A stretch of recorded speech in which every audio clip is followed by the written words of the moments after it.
యోహాను సువార్త 19వ అధ్యాయము. అప్పుడు పిలాతు యేసును పట్టుకుని ఆయనను కొరడాలతో కొట్టించెను. సైనికులు ముండ్లతో కిరీటమును అల్లి ఆయన తల మీద పెట్టి ఊదారంగు వస్త్రము ఆయనకు తొడిగించి ఆయన యొద్దకు వచ్చి, యూదుల రాజా, శుభమని చెప్పి ఆయనను అరచేతులతో కొట్టిరి. పిలాతు మరలా వెలుపలికి వచ్చి, ఇదిగో, ఈయన యందు ఏ దోషమును నాకు కనబడలేదని మీకు తెలియునట్లు ఈయనను మీ యొద్దకు వెలుపలికి తీసుకొని వచ్చుచున్నానని వారితో అనెను. ఆ ముండ్ల కిరీటమును ఊదారంగు వస్త్రమును ధరించిన వాడై యేసు వెలుపలికి రాగా, పిలాతు, ఇదిగో ఈ మనుష్యుడు అని వారితో చెప్పెను. ప్రధాన యాజకులును బండ్రౌతులును ఆయనను చూచి, సిలువ వేయుము, సిలువ వేయుము అని కేకలు వేయగా, పిలాతు, ఆయన యందు ఏ దోషమును నాకు కనబడలేదు గనుక మీరే ఆయనను తీసుకొని పోయి సిలువ వేయుడని వారితో చెప్పెను. అందుకు యూదులు, మాకొక నియమము కలదు, తాను దేవుని కుమారుడనని ఇతడు చెప్పుకొనెను గనుక ఆ నియమము చొప్పున ఇతడు చావవలెనని అతనితో చెప్పిరి. పిలాతు ఆ మాట విని మరీ ఎక్కువగా భయపడి తిరిగి అధికార మందిరములో ప్రవేశించి, నీవెక్కడ నుండి వచ్చితివని యేసును అడిగాను. అయితే యేసు అతనికి ఏ ఉత్తరమును ఇయ్యలేదు. గనుక పిలాతు, నాతో మాటలాడవా? నిన్ను విడుదల చేయుటకు నాకు అధికారము కలదనియు నిన్ను సిలువ వేయుటకు నాకు అధికారము కలదనియు నీవెరగవా అని ఆయనతో అనెను. అందుకు యేసు, పైనుండి నీకు ఇయ్యబడి ఉంటేనే తప్ప నా మీద నీకు ఏ అధికారమును ఉండదు. అందుచేత నన్ను నీకు అప్పగించిన వానికి ఎక్కువ పాపము కలదనెను. ఈ మాటను బట్టి పిలాతు ఆయనను విడుదల చేయుటకు యత్నము చేసెను గాని యూదులు, నీవు ఇతని విడుదల చేసితివా? కైసరునకు స్నేహితుడవు కావు. తాను రాజుననే చెప్పుకొను ప్రతివాడును కైసరునకు విరోధముగా మాటలాడుచున్నవాడే అని కేకలు వేసిరి.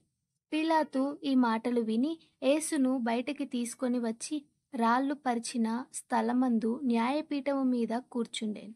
హెబ్రీ భాషలో ఆ స్థలమునకు గబ్బాతా అని పేరు. ఆ దినము పస్కాను సిద్ధపరచు దినము. అప్పుడు ఉదయము 6 గంటలు కావచ్చెను. అతడు, ఇదిగో మీ రాజు అని యూదులతో చెప్పగా, అందుకు వారు, ఇతనిని సంహరించుము, సంహరించుము, సిలువ వేయుము అని కేకలు వేసిరి. పిలాతు, మీ రాజును సిలువ వేయుదునా అని వారిని అడగగా, ప్రధాన యాజకులు, కైసరు తప్ప మాకు వేరొక రాజు లేడనిరి. అప్పుడు సిలువ వేయబడుటకై అతడాయనను వారికి అప్పగించెను. వారు యేసును తీసుకొని పోయిరి. ఆయన తన సిలువ మోసుకొని కపాల స్థలం అను చోటికి వెళ్ళెను. హెబ్రీ భాషలో దానికి గొల్గోతా అని పేరు. అక్కడ ఈ వైపున ఒకనిని, ఆ వైపున ఒకనిని, మధ్యను యేసును ఉంచి ఆయనతో కూడా ఇద్దరిని సిలువ వేసిరి.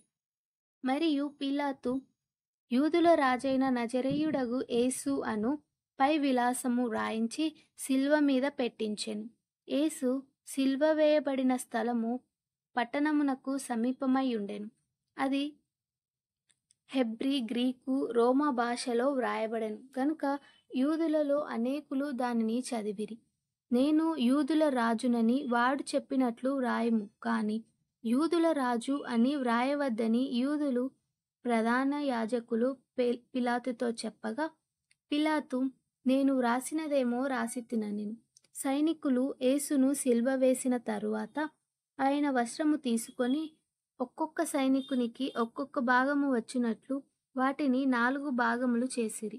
ఆయన అంగీని కూడా తీసుకొని, ఆ అంగీ కుట్టులేక పైనుండి యావత్తు నేయబడినది గనుక వారు దానిని చింపక, అది ఎవనికి వచ్చునో అని దానికోసము చీట్లు వేయుదురని ఒకనితో ఒకడు చెప్పుకొనిరి. వారు నా వస్త్రమును తమలో పంచుకొని నా అంగీ కోసరము చీట్లు వేసిరి అను లేఖనము నెరవేరునట్లు అది జరిగెను. అందుకే సైనికులు ఇలాగు చేసిరి.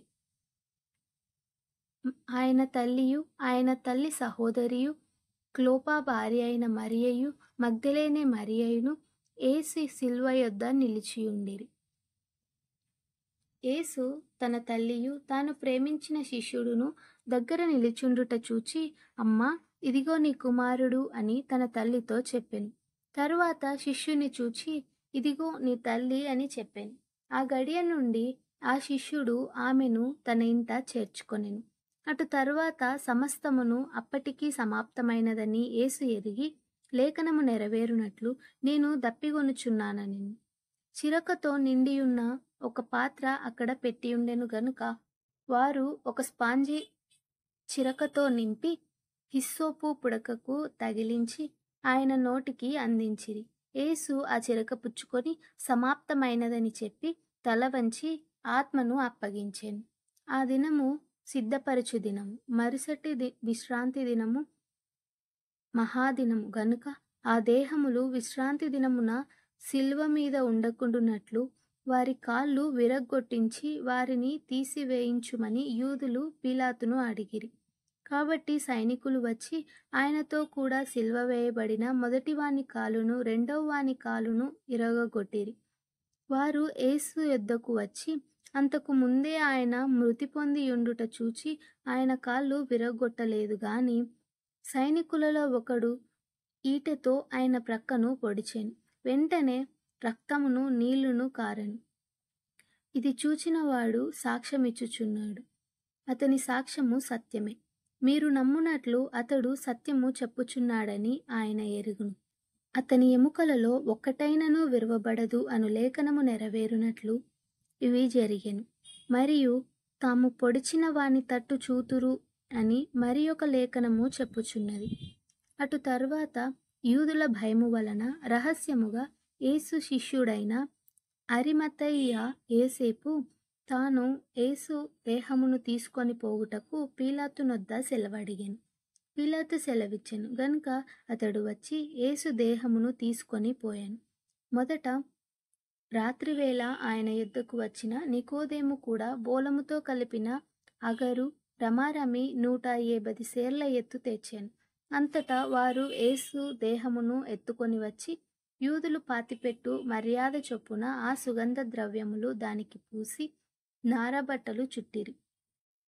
ఆయనను సిల్వ వేసిన స్థలములో ఒక తోట ఉండెను. ఆ తోటలో ఎవడునూ ఎప్పుడునూ ఉంచబడని క్రొత్త సమాధి ఒకటి ఉండెను. ఆ సమాధి సమీపములో ఉండెను గనుక ఆ దినము యూదులు సిద్ధపరచు దినమైనందున వారు అందులో యేసును పాతిపెట్టిరి.